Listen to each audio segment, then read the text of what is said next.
Raider Nation, what's going on? You're watching the Raiders Report, and it is mailbag time. If you haven't subscribed yet, make sure you go ahead and do so. Click that big red button underneath the video, and if you're a diehard fan, send that link to another Raiders fan. You can click the share button, text it to somebody. The more subscribers we get, the more content we can make here on the Raiders Report. This first question that's coming in is from a super chat during our live show on Tuesday. What up, Daniel, Keenan, Mitch? What do you think about Koonce for this upcoming season? I anticipate him to have a better year than he did last year. I think one of the most frustrating things for me was I knew Carl Nassib wasn't going to be around, and I just wanted to see more out of Malcolm. Like, can he be a reliable player? I know the Patriots were actually interested in Malcolm Koonce when he was first coming out of Buffalo in the 2021 NFL Draft. I would say, though, he's going to be a rotational edge rusher. He might not even be playing much DM. Would not be surprised if he lines up more as an outside linebacker in pass rushing situations. What up, Patrick B? Appreciate the $20 super chat, my dogs, excuse me. We have a bunch of money June 1st. I feel like there is more to come from the front office. How is Chuck? First off, yes, there is more to come from the front office, and I do see the Raiders going out and making another move a little bit later on. What's going to be interesting about this time is, though, I got a bachelor party from June 1st to June 5th. So if I go live, I'm going live for my buddy's bachelor party. It's going to be a wild time. And Chuck's doing well. And Chuck's my dog. For those of you that do not know, if you guys want to stay up to date with everything going on around my dog, you can go ahead and follow him on Instagram at It's Chuck the Pup. Patrick, appreciate you asking. Daniel Guerrero, the Raiders offense is going to cook the Chiefs. I hope you're right. I know the Chiefs lost the Honey Badger. He's now with the New Orleans Saints. They lost a few key pieces on that defense. And why? Because when you're paying other players as much as you are, it is a little bit of a head scratcher. But personally, I think if the Raiders are ready, they're going to be able to roast almost any single defense out there. What's going to be the detrimental factor to them is how does the offensive line for the Silver and Black hold up against teams like Kansas City has some good edge rushers, like the Chargers that have Joey Bosa and Khalil Mack. How do they stack up against teams that have legit edge rusher talent? Cameron Sprout, you're next up here on the Raiders Report. Seriously, Mitch, what one or two more pieces would absolutely put us in the Super Bowl contention? Name, please. Darrell Williams at right tackle is by far the number one guy. And then if I were to say on the defensive side of the football, I mean, I'm going to go ahead and say it's Jadeveon Clowney. Like, it might be kind of crazy. The other name who's not a free agent yet is James Bradberry. I just don't have a lot of confidence in Trayvon Mullen, and I still think that corner is a need for this football team. So if you can get James Bradberry a corner, linebacker Kyle Van Noy, I do believe would go a long way, or somebody like Jamie Collins being that extra piece.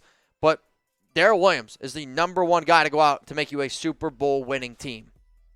So you see, like, I don't want you guys to cut yourself because that would be a bad thing to say, especially live on a YouTube show. But if you bleed silver and black, if you're a diehard Raider fan, if you see a Raider fan walking down the street and you just yell, Raiders, then I want you to subscribe to the Raiders Report right now. Turn on those notifications. That way you never miss a video. And for the people that watch Raiders Report in May, June, July, y'all are the diehards, and those are the people that I know you bleed silver and black.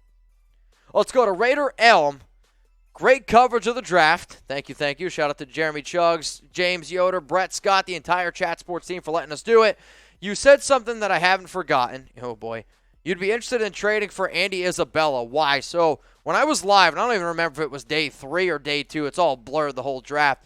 There was a report that came out that said the Arizona Cardinals would be interested in trading Andy Isabella. And for those who don't know, Andy Isabella is a smaller receiver from Arizona. This also did come out before the whole DeAndre Hopkins suspension thing, so it might not be as notable now. But the reason why I said that is because New England was one of the top teams interested in Andy Isabella. He's a very fast receiver. He did play in only 8 games last year for Arizona, was never really able to find his footing with that offense, and it's because they try to use him as just a deep threat. Isabella is a underneath receiver where he can run really solid routes, slants, and be a sidekick. I was going to say side piece to Hunter. He'd probably get mad at me for that. A sidekick to Hunter Renfrow. And if you're telling me right now I could throw a 6th-round pick in 2023 draft for Andy Isabella, yeah, I would absolutely go ahead and do that. So he's got speed. He's got legit 4.4 speed. 4-4 speed, good hands, throw him on the inside, let him be that backup slot to Hunter, let him go ahead and just be out there for those clutch third down, fourth down situations. I'm on board for that. So shout out to Sam for making this. Here's my trade idea. Raiders receive Andy Isabella. The Arizona Cardinals receive a 6th-round pick in next year's draft. Would you make this trade? Type Y for yes, or you can go ahead and type your N for no. Isabella's got 1 year left on his deal, so you go ahead, you bring him in for a 1 year, you make him prove it, and if he ends up proving it, guess what? You can bring him back. If not, then you don't ultimately need to. Let's go to Def Halo right now. Thanks for the delay, or daily, excuse me. Keep it coming. Are we getting a solid right tackle or inside linebacker and cornerback away from the top 5? I'll go drink one for you. Go Raiders. Are we going to get a solid RT inside linebacker, cornerback away from the top 5? It's interesting. I would say the only way you're going to get somebody in the top 5 is at right tackle, because none of those other players or positions in free agency would be that. So Darrell Williams is the only guy. Let's go to Raider Hunter. Do you think our offensive line has improved enough to open up our run game and give Carr more time in the pocket? Almost 2 a.m. deployed overseas. Well, thank you for your dedication to watching the show, and thank you for, I guess, helping out our country and support. We greatly appreciate it. I would say yes, the Raiders' offensive line has improved, and Dylan Parham is going to be a very intriguing prospect to me because of all his versatility, and he's going to be able to help out the team immensely. On top of all of that, you're hoping that Leatherwood takes a step forward. Having Denzel good, that also helps the offensive line. Brandon Parker, I'm still going to keep my fingers crossed that you can add another offensive lineman. Yes, so the Raiders' offensive line should be better. They ranked in the bottom 5 last season. Joshua Garcia, man, you've been supporting the show for a long, long time, but you've been one of the big-time MVPs over the past few weeks, and I want to let you know that I appreciate it. I see all the contributions that you're making, and if you're ever around, first one's on me, second one's on me, third one's on me as well. Mitch, hope you're doing good. My question of the day is, who has the most eyes on them this season? So in terms of maybe who has the most to prove, I'll try to pick a smaller name guy because technically the answer always is Derek Carr, right? DC always has the most eyes on him. I'll say the player that needs to show up the most this season, oh boy. Josh has to show up, there's no doubt about that. Brian Edwards has a lot of heat on him. If Trayvon is on the team, I'll say Trayvon Mullen. Jonathan Abram has a lot to prove on top of that. Denzel Perriman's going to have a lot to prove because if he wants to end up coming back, he needs to go ahead and show out. And then a lot of the offensive linemen, because let's face it, they need to light it up a little bit more. So hopefully that answers your question. No, a lot of guys there. All right, y'all, I am ready to rumble, and I need more followers than the Chiefs Report. Why? Because I hate the Chiefs, and I hate losing to a Chiefs fan. I hate losing to our Chiefs show here at Chat Sports. So, when I started today's show, the Raiders Report was at 1,561 followers on Rumble. Kansas City Chiefs Report has beat me by about 300. Let's change that. To help me change that, follow me on Rumble, rumble.com/Raiders Report for more exclusive videos, for extra content, and sometimes I even drop videos over on Rumble before you see them on YouTube. Hint, hint, wink, wink, nudge, nudge. If you can't go to that link, if you can't click on the link in the live show, guess what? You can also go ahead, scan this QR code here. It helps me out a lot. I know I ask a lot of y'all, and for some of you that are like, oh, I can't super chat, by doing things like this goes a very long way for me. So please, if you can take just 30 seconds out of your day today, scan that QR code, give me a follow on Rumble, rumble.com/Raiders Report. Let's go to Eastie Empire. Linebacker is more of a need than speed wide receiver. Couldn't agree more. If all you're looking for is a speedy wide receiver, you technically still have one in Johnson who can be your 6th guy. You just need to go ahead and throw the ball downfield. On top of that, though, even though Demarcus Robinson I would consider as a speedy receiver, considering the fact that he ran like a 4.59 40, he's got long strides. And Demarcus Robinson is a much better, we'll say, 60-yard route runner than a 40-yard route runner because of those long strides. Juicehead 89. It's crazy how some Raider fans turn on Jacobs after one season. I don't think people are turning on Jacobs. I think it's just people understanding that Josh isn't going to be the future running back of this team. The New England Patriots always flip through running backs, and in fact, I gave a really cool stat, at least I thought it was cool, on Monday's show that you got to go all the way back to 1975, 1979 to see a year where the New England Patriots had a running back that led the team in total rushing yards in 4 straight years. If Josh does it this year, that's 4 straight years. I still think Josh ends up leading the team, but they drafted Zamir White for a reason. They signed Brandon Bolden for a reason. They restructured Kenyon Drake's contract for a reason. They like Josh, but they're going to use him this season, and then he's not going to be on the team next year. Let's go to JMO H, a.k.a. Devil J.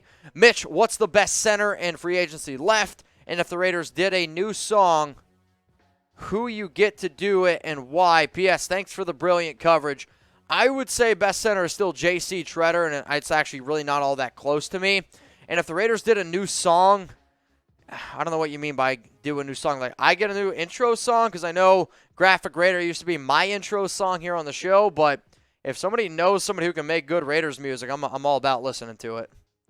Let's go to Raider Carlos. Which position is our biggest need post-draft? Any positions we should add more depth to? Right tackle, linebacker, and I'll still say finding another solid cornerback because we still need another reliable guy next to Rocky Sin. I don't believe in Trayvon. I don't believe that he can stay healthy. And if he was 100% healthy, he'd be a reliable cornerback 2, cornerback 3. But what I don't want is a similar situation what we had last year where we were considering, okay, we can rely on Trayvon or, we can rely on Richie Incognito. I know they're different situations, but you don't want to rely on a guy that's always been showing that he can't stay healthy.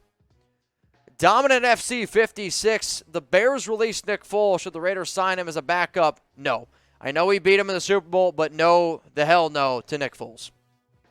Daz Grusso, if the Giants release James Bradberry and the Raiders sign him, does that mean Trayvon Mullen is gone?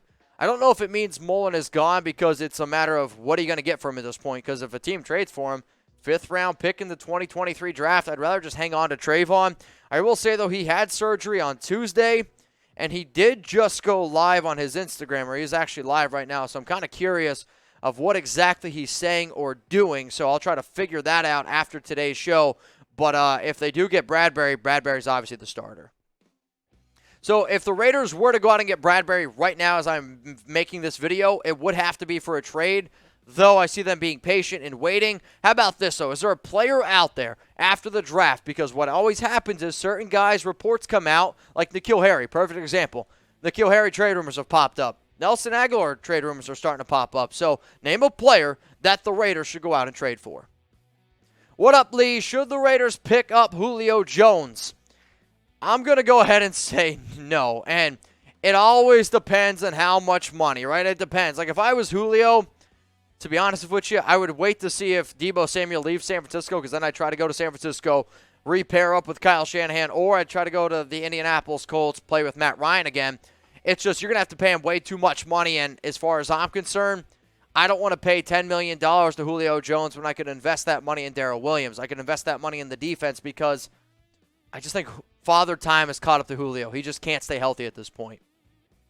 We got a lot of people watching the live show, and I appreciate every single one of y'all that come across it. But remember, I can't get to every single question, and for that, I am sorry. But if you do have an extra question that you need answered, DM it to me on Locals. I answer my Locals DMs now, so please, if you ask me it, that's where you can get a hold of me. You can go ahead and give me a follow, I guess, over on Locals. Become a member at RaidersReport.locals.com. Anthony Parks, have you seen the Raiders' schedule yet? It's crazy. Well, the schedule hasn't been released. The schedule gets released May 12th. I have seen the Raiders' opponents, and yes, the Raiders' opponents are scary, which is why I still say that the Raiders go 10-7. Maybe they can go 11-6. What up, Corey? Is Rock Ya-Sin a number 1 corner, or do we need 2 cornerbacks now? I don't view Rock Ya-Sin as a true number 1 lockdown corner. I view him more as a 1B/2. That doesn't mean the Raiders need 2 cornerbacks, though, because 1 corners don't grow on trees, right? Like, I would say there's probably only like 15 cornerbacks in the National Football League that I would be like, all right, this guy's a true number 1 lockdown corner. Rock Ya-Sin is good. He was drafted number 34 overall out of Temple. He's a very tough player, and Raider Nation is going to love him because he's the first guy in, last guy to leave mentality. It's just the Raiders do need another cornerback, because if you were able to get James Bradberry and Rock Ya-Sin, that's a pretty solid group right there. Ibra, what up, brother? When do you expect the decision on Bradberry to be made by? If cut, will he be a post-June 1st cut? You know, I don't have a great answer on this, and if I was the New York Giants, I would continue to just wait. Wait and wait and wait and wait. Maybe and just maybe a team goes ahead and they can make a deal for him. I would wait post-June 1st, and the reason why I would do that is because a lot of NFL teams are going to get that extra money come that time. However, if a team makes an offer for Bradberry at this point, I think the Giants take it. If not, they should wait, and I hope they do because the Raiders have a lot more money then. What up, Christopher McGuire? I would like to see the Raiders sign a wide receiver, Will Fuller or TY Hilton, regardless of post-injury history because of their speed. I wouldn't want Will Fuller, and I wouldn't want TY Hilton because they have all those injuries. And I think there's other wide receivers, if you're looking for just speed, that you could potentially go out and get. And like, if all you're looking for is speed, you have Tyron Johnson, who, very fast receiver, has some of that vertical threat as well. But for Will Fuller and T.Y. Hilton, you're going to have to pay them $6, $7, $8 million a year. I'd rather use that money on other positions of value.